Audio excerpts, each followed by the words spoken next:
Hello friends, പുതിയൊരു വീഡിയോയിലേക്ക് സ്വാഗതം. ഞാനിടുന്ന വീഡിയോസ് നിങ്ങൾക്ക് ഇഷ്ടമാണെങ്കിൽ സബ്സ്ക്രൈബ് ചെയ്യാൻ മറക്കരുതേ. അതിനൊപ്പം തന്നെ ലൈക്ക് ചെയ്യാനും ഷെയർ ചെയ്യാനും ഓർക്കണേ. ലാലേട്ടൻ്റെ ഇൻഡസ്ട്രി ഹിറ്റായ കുറച്ച് സിനിമകളുമായിട്ടാണ് ഞാനിന്ന് നിങ്ങൾക്ക് മുൻപിൽ എത്തിയിരിക്കുന്നത്. തരുൺ മൂർത്തി സംവിധാനം ചെയ്ത് 2025 പുറത്തിറങ്ങിയ രജപുത്ര വിഷ്വൽ മീഡിയയുടെ സിനിമയാണ്. ഈ ചിത്രം നിർമ്മിച്ചിരിക്കുന്നത് എം രഞ്ജിത്താണ്. വളരെ വിജയകരമായ പ്രദർശനം തുടങ്ങിയ ഒരു സിനിമയാണ് തുടരും. ലാലേട്ടൻ്റെ ഒരു വമ്പൻ തിരിച്ചുവരവ് എന്നാണ് ഈ തുടരും ചിത്രത്തിലെ എല്ലാ സിനിമാ പ്രേമികളും തന്നെ വിശേഷിപ്പിക്കുന്നത്.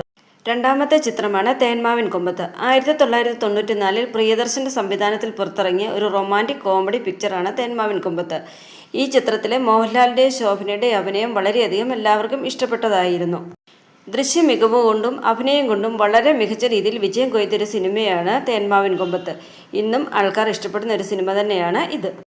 മൂന്നാമത്തെ സിനിമയാണ് മണിച്ചിത്രത്താഴ്. 1993 ഫാസിൽ സംവിധാനം ചെയ്ത പ്രശസ്തമായ ഒരു സൈക്കോ ത്രില്ലർ മലയാള ചിത്രമാണ് മണിച്ചിത്രത്താഴ്. മധുമുട്ടൻ തിരക്കഥ രചിച്ച സ്വർഗചിത്രയുടെ ബാനറിൽ അപ്പച്ചനാണ് ഈ ചിത്രം നിർമ്മിച്ചിരിക്കുന്നത്. ഇന്ത്യയുടെ വിവിധ ഭാഷകളിൽ ഇന്ന് ഇത് പുനർനിർമ്മിക്കുകയും വൻ വിജയം നേടുകയും ചെയ്തു.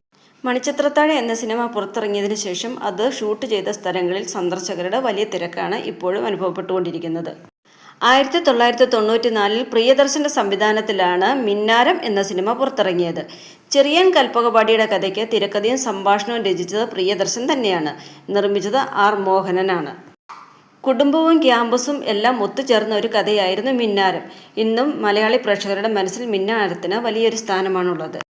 അഞ്ചാമതായി ടി പി ബാലഗോപാലൻ എം.എ.